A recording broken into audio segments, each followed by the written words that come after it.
Hello.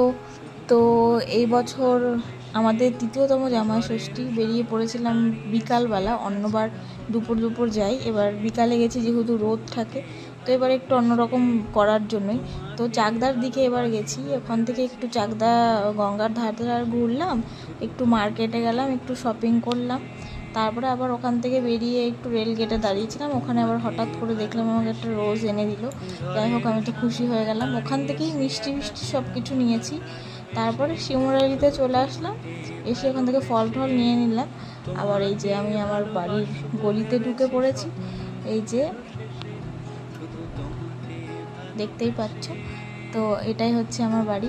মা জেঠি ওরা সব রান্না বান্নার প্রিপারেশন সব চলছিল, আর আমরা দুজন একটু এন্ট্রিও করে নিলাম। তারপরে একে একে সব গাড়ি থেকে এটা ওটা নানান জিনিস বের করে এই যে সব কিছু আমাদের জামাই ষষ্ঠী। টাটা।